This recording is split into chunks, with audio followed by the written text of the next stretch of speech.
We are finally back. What an unbelievable summer. Arizona has never seen a summer like this. So I haven't been able to record because everything overheats. My phone overheats, I overheat, and I needed to wait until there was at least a safe temperature week to get all of my recording equipment out here. So it's the end of September. We're finally back. Thank you so much for sticking with me. Last episode, we went over the basics of sand, silt, and clay and talked about the basics of the soil texture triangle. Today, we're going to use the soil texture triangle, as well as go over a few demonstrations which will show you what type of soil that you have. So stay tuned on Soils with Sorrel.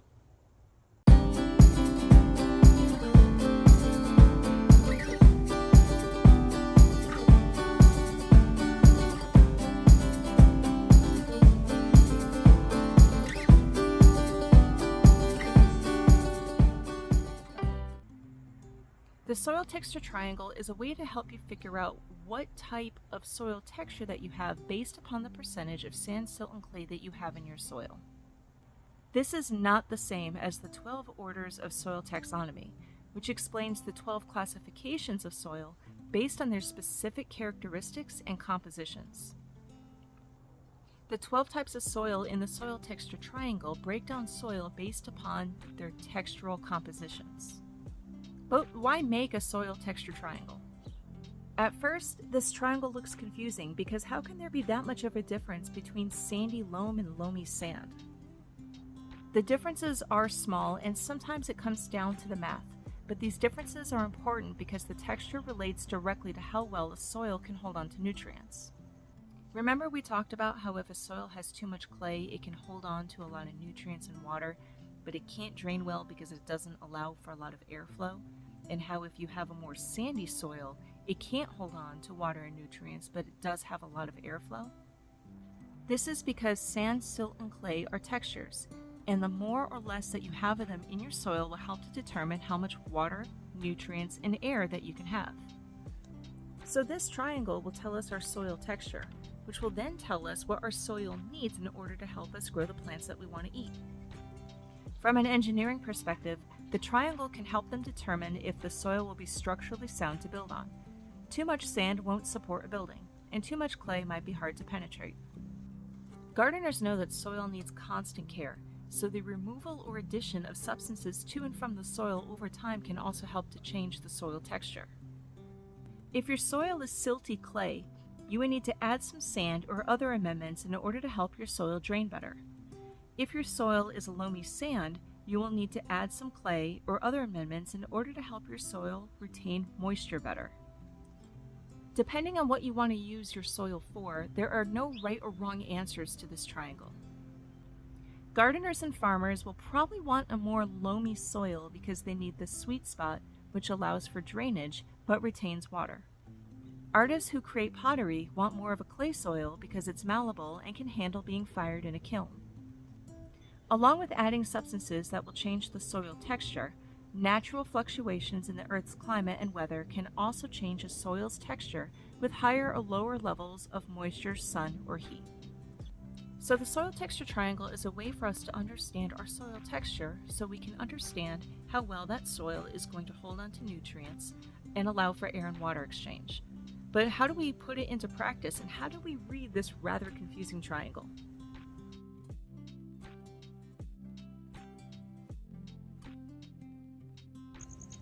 Oh yeah, everyone's favorite part, demonstration time. I'm going to show you 3 different ways to determine your soil texture. The first test that we're going to do is the jar test. You're going to need the following: an empty jar with a lid, some dish soap, some soil that you want to sample, measuring tape, and some water. First, take your soil and sift through it either with your hands or a soil sifter if you have one. You can also use a clean kitchen strainer. Really, what you want to do is just take out the large pieces of debris. If you don't, they're going to float to the top and it won't really affect what you're going to do. It just makes everything a little bit messier. So go through your soil and take out any large pieces of debris. Next, we're going to take our jar and fill it about halfway with soil.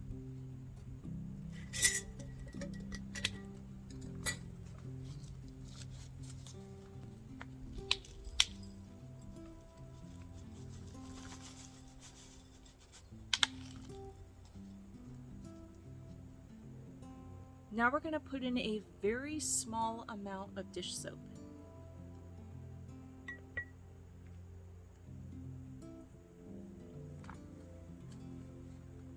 And then finally fill it up most of the way with water.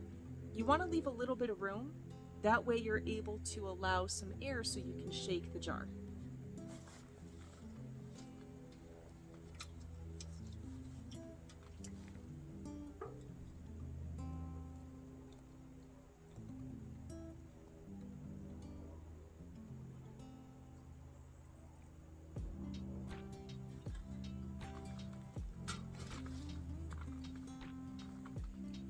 Put your lid on the jar, tighten it up, and give the jar a really good shake for a couple of minutes. What you want to do is allow the water and the soap to be able to help the soil particles separate. The longer you shake, the better of a chance you have of the soil particles separating where they should be. What's going to happen is you're going to have the organic matter floating at the top, followed by a water line. Then you'll have clay, silt, and sand. You'll see all of these layers separate after a couple of days of this jar sitting on the counter. So let's go ahead and start shaking.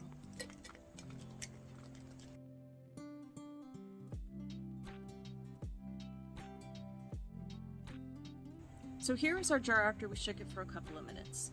You're not going to see the soil particles separate just yet, but you will after a couple of days. So leave it in a safe place on the counter or outside, but just make sure it's in a place that's not going to be too warm or too cold. In a couple of days, we're going to check on the jar and we're going to see how everything is separated. Here's my sample that I've let sit for a couple of weeks. I know it's a little bit hard to see, but you can actually see the sand particles on the bottom, the silt in the middle, the clay on the top, and then you have some organic matter floating at the top. It's a little bit hard to zoom in on this, so I'm going to make this animated demonstration for you so that way you can see how not only they separated, but how to calculate your soil texture based upon the layers. So here is our animated demonstration. Now in this jar, I have made a layer of sand, silt, and clay along with the water and the organic matter so that way you can see how my jar actually looks, but in a little bit better of a way to see. The first thing that you want to do is measure from the bottom of the jar to the top of the clay, because this is the only part of the soil that you need to measure. We don't need to measure how much water or organic matter that we have in the jar to determine our soil texture. So for this example, we have 3 inches total from the bottom of the jar to the top of the clay. Now we're going to measure the height of each layer. So for this example, we're going to make this easy, and we're going to say that from the bottom of the jar to the top of the sand is 1 inch, and then our silt layer is 1 inch, and our clay layer is 1 inch. That means that within our 3-inch sample, we have 1 inch of clay, 1 inch of silt, and 1 inch of sand. Now, one of the easiest ways to take this information and make it a little bit more manageable is to put it in a pie chart. So let's pretend that our pie chart is our soil sample. So the pie chart is a total of 3 inches. And let's break this pie chart down into 3 separate little pieces of pie. 1 piece of pie is sand, 1 piece of pie is silt, and 1 piece of pie is clay. And each one of them is 1 inch. Now you can get a better visual representation of how much of each texture is in your soil. The next thing you want to do is to convert these measurements into percentages, because that's what the soil texture triangle uses. For our sample, because we made it fairly easy to understand, we can see that 1 inch is about 33% of 3 inches, which means that each piece of pie is about 33%, and that equals about 100. For this purpose, we're going to round it up to 100. Now you're going to go to your soil texture triangle and find 33% on each side. You're going to find 33% on the sand side, 33% on the silt side, and 33% on the clay side. Now you're going to follow those lines up until where they all intersect. And the point where they intersect is your soil texture. So that's the jar test. It's a really simple at-home method of getting a pretty decent idea of what your soil texture is. It's also kind of fun, especially if you have little kids. You can have them go into the garden with you, dig up a little bit of soil, shake the jar, and wait a couple of days to see your result. So it's a neat little scientific experiment. The next thing that we're going to do is the ribbon test. It's not as detailed, but it's still pretty interesting. Next, we're going to do the ribbon test. This is a very old school method of determining soil texture, and it's not nearly as accurate as the jar method. This is better for an on-the-spot experiment, and you'll need a lot less equipment. Here's what you'll need: some soil, some water, and your hands. First, take about a palm-sized amount of soil and put it in your hand. You don't need a lot for this test. Next, you're going to get it wet. You won't need a lot of water, but you'll need enough to be able to take your sample and get it into a ball as best as you can.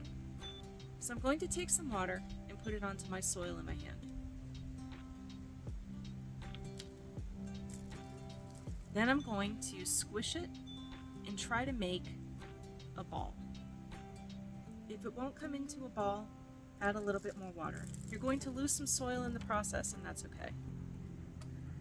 You may not be able to get it into a perfect ball, but that's actually okay. That will tell you a lot about the soil and actually kind of helps out with this experiment. Next, you're going to take the soil and move it between your pointer finger and your thumb. The idea is that you want to create a ribbon, and you're going to use this motion to get the soil between your fingers to try to make a ribbon, like this.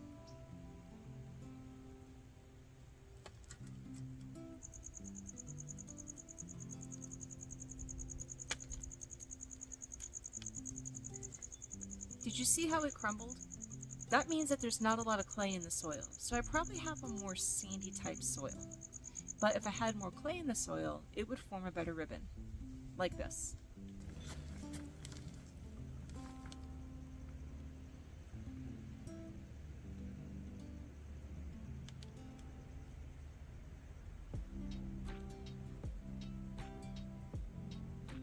Can you see how I made a ribbon with that and how it probably won't break for a while? This is a really old school method of determining soil texture, but it works in a pinch. It's not going to give you any sort of accuracy as far as where it lands on the soil texture triangle, except that it will lean towards being more sandy, more loamy, or more clay. Also, determining texture by your hands is not necessarily a bad thing. Feeling the particles in your hands will help to connect you to the soil that you're working with. Just know that we now have different ways, measurements, and techniques of figuring out what we have as far as soil texture. The last method is probably the most precise, and it doesn't involve you getting your hands dirty. The third method is the internet method. This involves going to a website where you're going to look at essentially a soil database, a Google Maps of soils from around the world. The information is really precise, really detailed, and probably has a lot more than you'd ever want to know about soils. But that's the fun of it.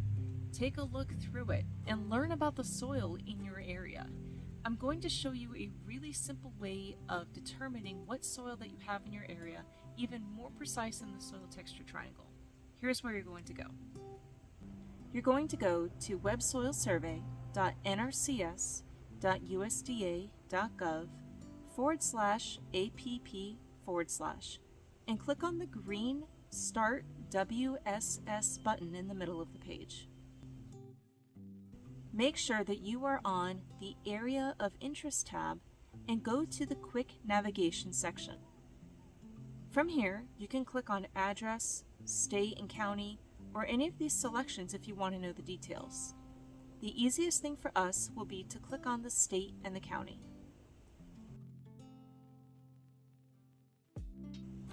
Now enter your state and county.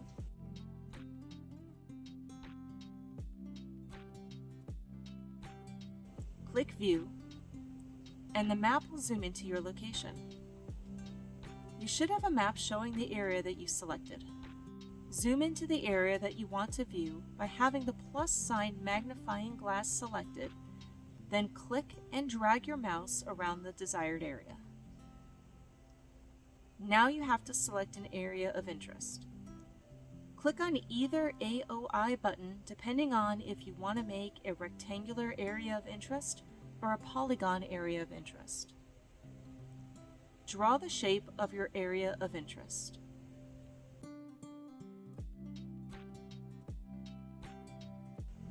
The map will then change to view your area of interest. Finally, click on the Soil Map tab at the top, and you now have your soil map. Scroll through the map legend on the left and read through the soils and click on the blue description to view a full description of the soil.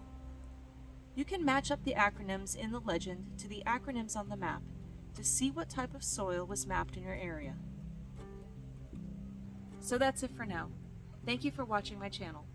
On our next episode, we're going to begin our series on the 12 orders of soil taxonomy, which are the 12 classifications, not textures, of soil. I hope to see you again soon. And until then, save the soil.